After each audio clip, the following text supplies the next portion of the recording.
Hi guys, thanks for tuning in to another episode of Nuggets News. We're back with our housing and economy update with Martin. How are you, Martin? Yes, I'm very good, thank you. Although I have to say, I find the continuous flow of uncertainty a little disconcerting, and it's more and more difficult to try and keep track of everything because things are moving very quick. But we try and give people a snapshot as at 6 p.m. on the 24th. By tomorrow, it could all change again. It is just crazy. Every month we think that things couldn't get crazier, but we're staring down the barrel of World War III with these insane politicians that are in charge. And we've been doing a lot of episodes recently about how Australia became so corrupted and everything. And then on Twitter, just before I see they're banning, gas cooking in new home builds in Sydney, and Chris Bowen signed onto some new climate change agreement. So all our cows are going to have to start using Bovier from Bill Gates. Like, it's just insane, this world that we're now living in. Yeah, and YouTube is going to be added to the list of social media entities that will require age verification, I noticed as well. Yeah, UK now going to collect the data of DNA of all newborn babies. So this all ties in: DNA, digital ID. Then they're going to want to chip everyone, and the digital enslavement grip's complete at that stage, really, isn't it? Yeah, absolutely. In the meantime, of course, the old debt counter continues to rise. Public debt continues to rise globally around the world. Private sector debt is rising. Household debt is rising. So we have this asset inflation story going on. Prices are up. Well, the reasons prices are up because there's more money in the system. It's not solving anything. It's just creating more money to create more money, which effectively is mortgaging the future as well. So we have two sets of forces: the digitalization and control force, and the devaluation and the degradation of money, and the mortgaging of the future. I mean, that is the underlying underpinning, if you like, of everything that we see. And we can talk about a whole bunch of other stuff, but it's important that people actually understand that there is some sort of agenda under all this, which is not good. Yes, absolutely. Well, let's dive into these slides of yours, Martin. So, betting on the taco trade or bust? Yeah, so this was a show I made the other day, and I was trying to reflect on what markets are doing, because markets, of course, panicked in early April when the Trump tariffs came in, but they've basically said, "Oh no, that's okay. He's going to back off some of that." And well, there's been one agreement, of course, Britain, who did a sort of a partial trade agreement, although actually they've ended up paying a lot more tariffs than they did previously.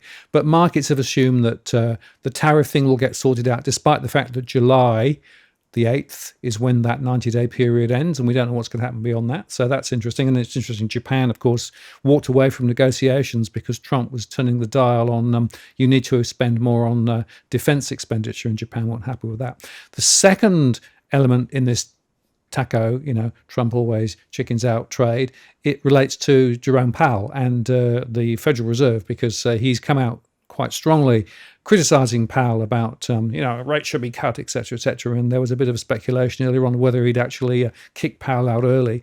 It doesn't seem he will, but he's still throwing a vitriol in that direction. And then the third one, of course, relates specifically to the Middle East situation and Iran. And if you move to the next slide, of course, whilst markets assumed nothing was going to happen, it did. And we had the duck and cover, that's what I call my show on that, when they bombed Iran. And it is just worth reflecting on the next slide of just how dramatic this operation was. Operation Midnight Hammer, it was called. A massive amount of air power from the US, refueling, dropping these massive bombs. But nobody knows whether, in fact, it did anything. You're right. No, that was some of the reports that I'd seen as well, about a lot of different satellite footage showing that maybe these bombs didn't hit, and maybe these big bunker busters that they're talking about actually didn't do that. And so it's all just kind of up in the air with what actually happened. Well, It's like the whole world now, we don't know what to literally believe. up in the air. And the point is that this 400 kilograms or whatever it is of the more refined material, they probably shipped somewhere else anyway. So, I mean, to my mind, this was dramatically symbolic. And of course, there was a lot of panic. Oil prices went all over the place. People were talking about the Straits of Hormuz essentially, being blocked and all sorts of things. But then Trump came out and said, "Oh, well, we've got a peace agreement," and it does look as though both sides have now accepted it. So they've stepped back from the brink. And Trump actually said, well, we couldn't have done it without the military, et cetera, et cetera. This whole thing stinks from however you look at it. And I don't think they've solved the fundamental issue, which is the nuclear question and what Iran is doing. But they have sort of kicked it down the can a little bit. Israel, of course, will claim, I think they have, that they've achieved everything they wanted to. So maybe we'll get a little bit of peace.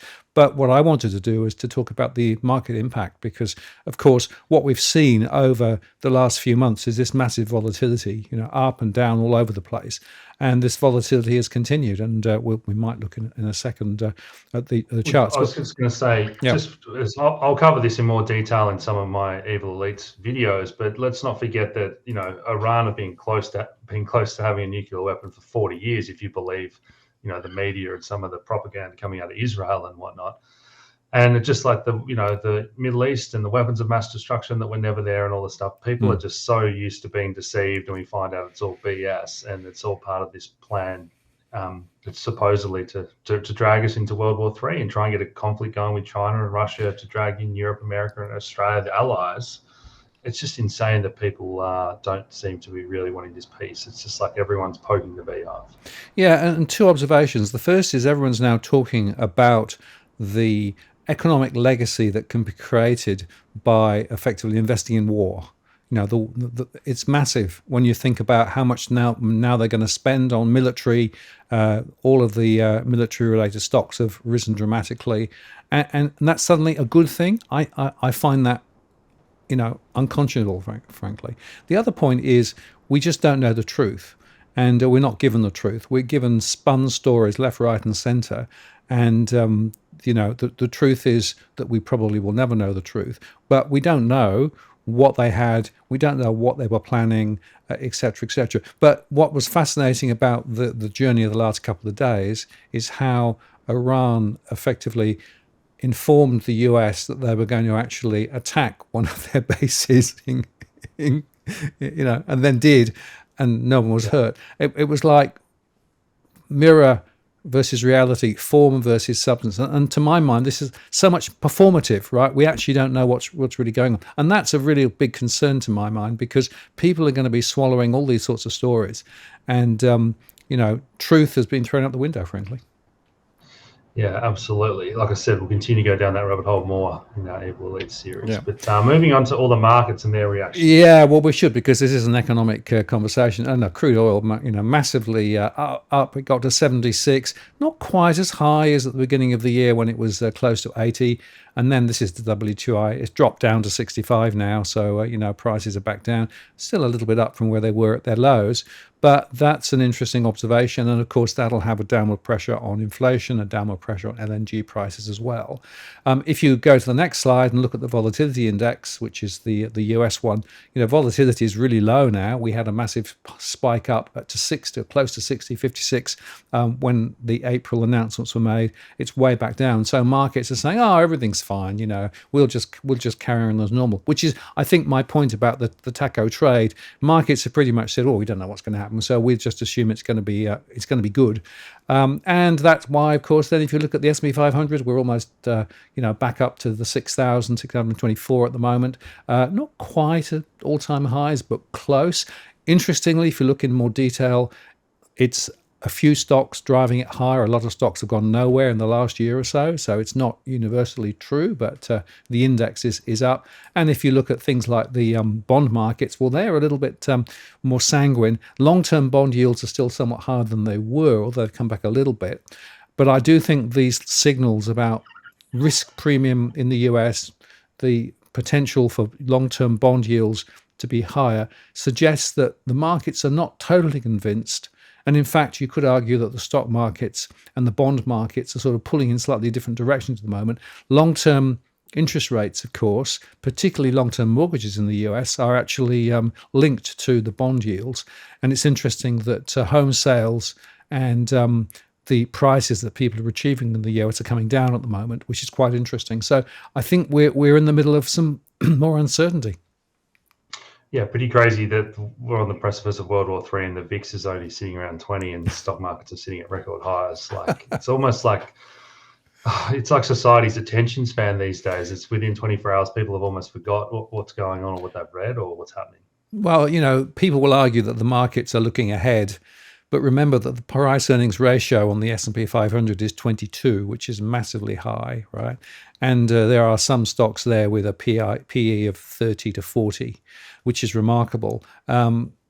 But there are many others that are actually hardly growing at all. And the fact is, the inflationary forces from the tariffs haven't yet worked through, but probably will work through later. And we'll talk about what the Fed said recently.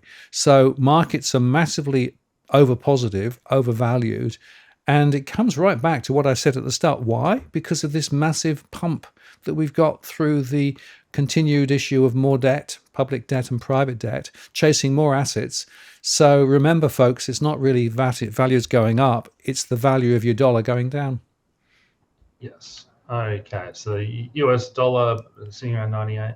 Yeah, so just talk about this. Of course, we were up at 110 back in February. It slid down, went a bit lower, up and down a little bit. But it is fascinating. Does Trump want a weaker dollar? That would potentially help some of his economics. But does it also mean that the end of the dollar as a sort of the global currency? Probably not in the short term. But it is interesting that we are seeing this somewhat weaker dollar at the moment. Again, it signals some uncertainty about people's levels of confidence in terms of what is going on there. And the story of bubbly markets. Well, look at the ASX 200. We're touching all-time highs again in Australia. Why? The economic momentum is slowing. Inflation is still lurking. We are expecting some interest rate cuts, of course. But I can't fully understand how we can see the ASX where it is, bearing in mind the issues in China. China growth is still slowing. We've got lots of issues with the tariffs and China and how that's going to play out. And China, of course, being Australia's big customer, as it were, for exports. And then if you sort of take that further, if you look at the market in Australia, you've got the Commonwealth Bank up at 188, priced in multiples around the big techs in the US, way more priced than JP Morgan. I don't understand this, and yet it still goes higher. Now, people are speculating it's because maybe people are seeing it as a secure and safe investment. People come in from overseas. The greater proportion of people holding Commonwealth is now overseas than it was previously. But I can't make sense of this price. It is ridiculous. Yeah, I agree. I mean, is it a symptom of super and the ETFs and just the auto buying each month and everyone owns Commonwealth and the big banks and it's madness. And I think at some stage more and more people are going to be selling out of their assets and choosing to probably go live out away from the cities. I think this is the play for the next few years if things keep getting crazy. And so we're going to see more and more people selling their stocks or whatever for real things, land or food or whatever it is, if we keep going down this path. Yeah, so that's where I'm. Grow your own vegetables is what I would say. It's quite useful to be able to do that, right? And that's where I wonder if there's going to be the liquidity for everyone to exit, or we're going to see these super funds bring in restrictions about, no, you're not allowed to sell your property ETF and your Commonwealth Bank shares or whatever. Now, the most sneaky thing that I want to highlight before we go on is that there was the head of Amazon talking about AI and talking about the role of AI and how many jobs potentially could be skinned away over the next few years, right? And people are now starting to realize that white-collar jobs are becoming perhaps dispensable. And my question is, well, how many people then are going to go out of work because they're going to be replaced by AI? And this could happen in the next 2, 3, 5 years. And if it does, it fundamentally changes the question of economics again. Are we going to have more and more people who aren't able to work, and what do they do, and how do they survive? And what does that mean in terms of a UBI, a universal basic income, or some other strategy to keep people? And we're not having the conversations we should be having about this because we're too concerned about World War III and Iran and things. But these big megatrends, the AI megatrend in particular, is one I think we should be talking about much more. Oh, I completely agree. Some of the new Google VO, it's now to the point where it's basically photo and video realistic, the AI, what it can produce just from voice command and from typing and whatever. And it's doubling at the rate every 3 months now. And so, people forget next year that's 16 times better, and 5 years out, that's what, hundreds of thousands of times better. So what does that mean, having something that's already smarter than a human for typing and research, already photorealistic? I don't think we can even comprehend what that means 5 years out from now, in terms of how, like you said, like the average human, like what are they meant to do for work as it replaces all the white collar jobs, and the robots and the robotics replace all the manufacturing and blue collar jobs. Yeah, and it's interesting that NVIDIA announced a Foxconn initiative in the US where they're going to use humanoid robots in their server construction business. So, not having humans doing it, but having robots doing it. So, and it's already happening in China as well. So, I mean, we are at this sort of precipice of a whole new world, and I don't think we're giving airplay enough to some of the consequences of it. And some of the decisions that are being taken by those big tech titans aren't necessarily in the interests of ordinary people, in my view. No, absolutely. It's all about profit. But okay, so Bitcoin's held up pretty well, Martin. Yeah, I thought you'd be amused by Peter Schiff's take on it, right? So he's saying, hey, remember, it's 15% below its November 21 peak relative to gold. I mean, it is fascinating how you can spin this. But look, the fact is that Bitcoin's around 105. That we still see significant interest in Bitcoin. The ETF inflows were quite strong again, and more people are questioning whether the traditional monetary system is fit for purpose. Well, probably not, and therefore are looking for alternatives. And Bitcoin is just sitting there. I've been amused by Peter Schiff's take since 2013, Martin, and I'll continue to be so. So yeah. Okay. Yeah, exactly. Next up, economic monetary policy projections. So this was the Fed dot plots, all right? And I just wanted to highlight a couple of things here. So the Fed came out and said, huge uncertainty. We don't know how the trade thing's going to play out. We certainly can't cut rates at the moment. We might later. They actually, though, increased their estimates of future unemployment. They've assumed that there will be some rate cuts, but there's a massive spread as you go out in the longer run, particularly. But the rate cuts are going to probably come slower. And they're also forecasting significantly slower growth, economic growth in the US than expected. Now, if you put those things together, we're talking stagflation, right? Stagflation is when you get this horrible situation where prices are higher, growth is lower, but because prices are higher, they can't cut rates to try and stimulate growth, which means you get this sort of grind where the economy goes slower and slower, and more people get basically caught in the crossfire here. Now, stagflation wasn't mentioned once in the press conference, nor indeed in the notes from the meeting, but stagflation is now the thing to watch for, because unfortunately, I think the signs are there. The signs are also here in Australia too, and in fact in many other places in Europe as well, potentially. So we see this economic slowdown. Governments are desperate to try and find forces to increase growth, but it's more and more difficult. Yeah. Okay, so you want to talk about Orcus and how much money we're wasting on these submarines, which we're probably never going to get. Yeah, 380 billion. Yeah, we already handed money across for something which may not happen. It's interesting. The US is now doing a review of Orcus. Of course, Australia says, "Well, we want to do it. We need to do it." The UK did a quick review and sort of said, "Well, we're battling on." But I'm just worried about how much money we're throwing across for. We don't get anything for promised, right? We might get something, we might not. When we get it, a long time in the future. But I want to make the point, the submarine story was 20, 30 years ago, right? Defense posturing and the technology has moved on. Look at what's happening in Ukraine and Russia with the drones and, small, nimble things. I just think we're barking up the wrong tree here. And this massive amount of money that the Australian government is committing could be so much better spent and could actually deal with a whole bunch of other issues and probably have a different defense strategy and something a bit more certain. But we'll see. Maybe the US will solve the problem for us. Yeah, I think it's just more insanity. I honestly think that they're trying to deliberately bankrupt the Australian government as fast as possible, because we have had some surpluses and benefited from the commodities boom. And so now you're looking like things like NDIS and how many people work for the government, how many people are disabled, these $100 billion deals that we're not going to get anything. And it's like you said, how can we bankrupt the country the fastest way? they're just trying to do all these things that make no sense. Yeah, absolutely. And talking about no sense, I did a little experiment. I actually asked AI about housing affordability. I made a show about it. And in fact, the AI said, the real problem is migration. The real problem is that we've got too much credit available. The real problem is that we haven't got supply sorted out. So the AI can call out what is needed to be done to solve the housing issue. But unfortunately, the government is only solving a very small part of it. And you may have seen they celebrated the delivery of 17 social and affordable houses over 3 years, 17 out of the 50,000. I mean, they're just so far away from where they need to be. And yet the leaders are ducking so many of the critical issues: credit control and supply, the issue of migration and demand for property, and all of those things. So to my mind, it's a shocking story of neglect from, the party that's in power. It doesn't matter whether it's the other side, because they both are thinking the same. They're missing the big picture.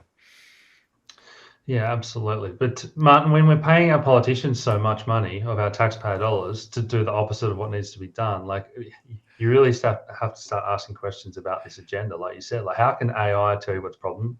Plenty of average people know what's wrong, and yet these politicians who we're paying don't represent the views of the people. It's just insanity. Yeah, and you might have seen that there was some coverage of just how much Rudd in New York is getting paid for being the guy over there. Massive amounts of money. So the people in the system, the politicians, are just happy all the way because they're getting huge pay rises and huge amount of superannuation. But ordinary people absolutely crushed. And the fact is, we do not have a strategy that's working. And this next little piece from Samuel was really interesting. It's all about supply argument for solving the housing crisis is remarkably similar to the just one more lane, bro argument for solving road traffic. Absolutely right. You cannot solve it by just building a bit more. And by the way, we can't build more because we can't get the construction people, and it costs too much. We have to deal with this structurally and systemically. And unfortunately, no, that's not what's happening at the moment. What we're talking now, of course, is interest rates potentially coming down. And if you look at the next chart, yay, whoopee, auction clearance rates are now high, So we've got all the spruikers saying property market is bubbling on again. Everyone should buy now. And unfortunately, more of the spin is being spruiked left, right and centre. But just over the water in Kiwi land, watch this. I made a show. Kiwis get more good news on housing affordability. Housing affordability means it's cheaper. In New Zealand, prices are falling. And in fact, on the next slide, you can see they're more than 16% down from their peak. And interestingly, they turned back migration. They tightened up some of the lending criteria. And to my mind, there's an object lesson over the water in New Zealand as to what to do to actually begin to bring housing back to more affordable. In Australia, housing affordability is continuing to deteriorate. Yeah, crazy. Let's hope that we do follow New Zealand in that regard. And then just quickly, a couple of little headlines here, because I was just amazed. They're talking here, hey, there are spots in Western Sydney where property is speeding. 39 days in Campbelltown, 42 days in Mount Druitt. The spruiking is incredible. Sought after. Well, the reason they were sought after is because their prices were somewhat lower, but people are piling in and paying way more than they should. And on the next one, they also say, and of course you can buy apartments because apartment living is so much cheaper than it is to buy houses. But of course, they don't mention the strata fees, which are going up dramatically, and the defects in many apartment construction projects currently, which means that ahead people are going to be spending a lot more. The spin is everywhere. And again, I say to people, when you're thinking about property decisions, don't get caught up in the media spin. There are reasons why they keep spinning this stuff. Absolutely. There's always an agenda. So what are some of these solutions, Martin? Should we fill all the hotels and Airbnbs that are empty? With, So this article was horrendous, right? So they were talking about the alarming rise in the number of homeless. And, homelessness is a big thing. And whether you've got a tent or whether you're, living on a couch somewhere, the number of people without somewhere to live is massively high. So what they're talking about, they're talking about majorly perhaps converting some of the CBD office buildings that aren't used anymore into somewhere to live. Well, maybe. Or, of course, they're also talking on the next one, high density and controversy, suburbs with 18-story blocks like in Canterbury and Bankstown and Punchbowl, places like that, Wiley Park. These are nutty solutions to the wrong problem. And I come back to my point about you cannot solve this with just building more stuff higher and building it cheaper. But actually, you can't build it cheaper, because if you build it higher, you have to spend more money building it. So the cost of construction rise. Trouble is that the costs are then borne by those people who buy into them because they've got defects on day one. The later down means that effectively you have to pay higher strata fees. So the costs of buying into the apartment sector are much higher than people think. Yeah, and I mean, we've absolutely noticed that increase in homelessness everywhere.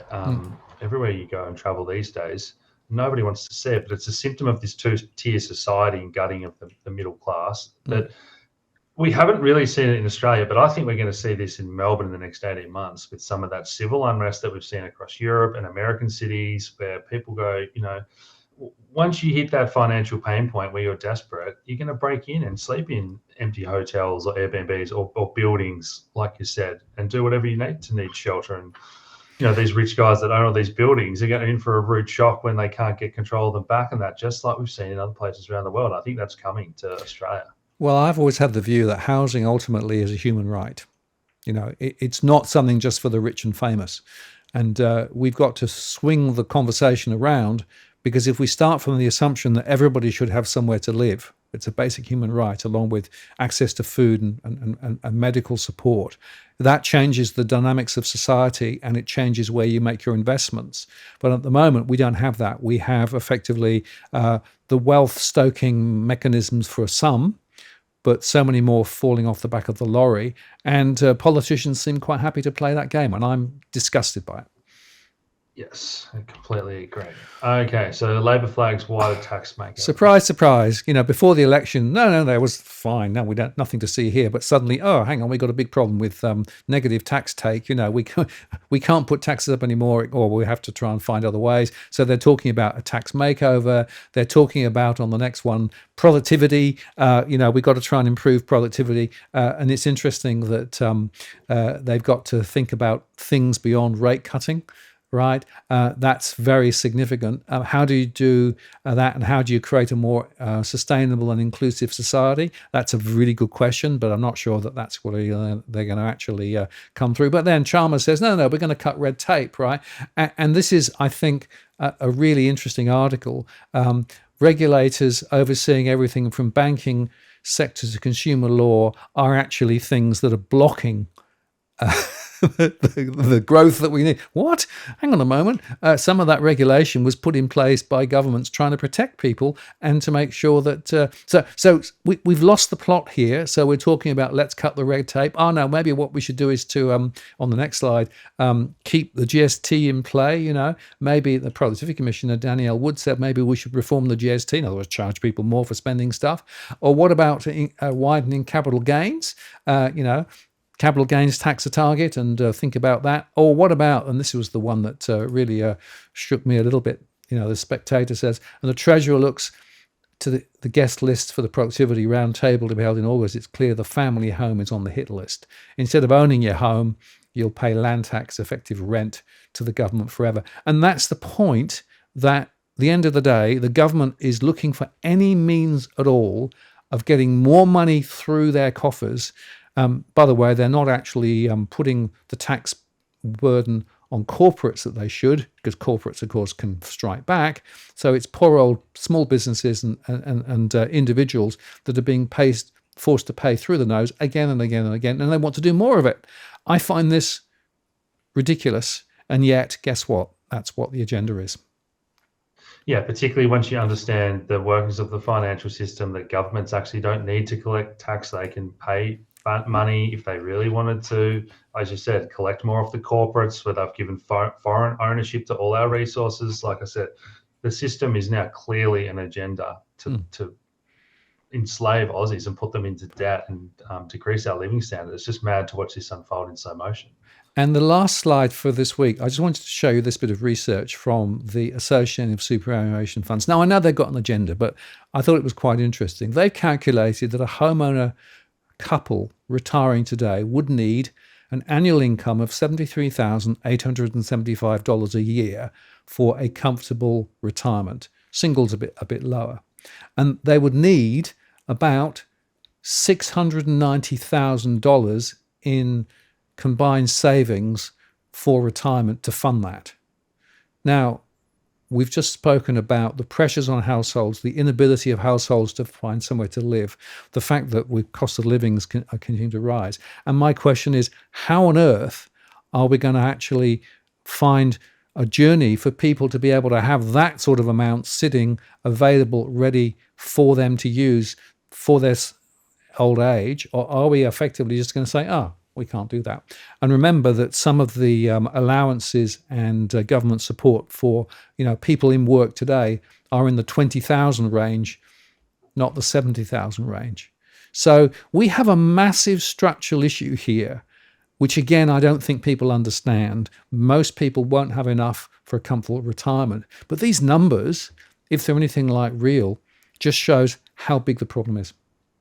Just like that number that went around on Twitter, half of Aussies has less than $1,000 in savings these days. Like, we are just so reliant on this system and already on the government. And let's hope we can both keep waking people up, Martin, before it's too late. Well, that's what you and I are trying to do. We're trying to raise some questions and highlight some of the issues and have a different. There is a strategy. There are strategies that can be executed to change the trajectory, but it's not just more of the same old, same old.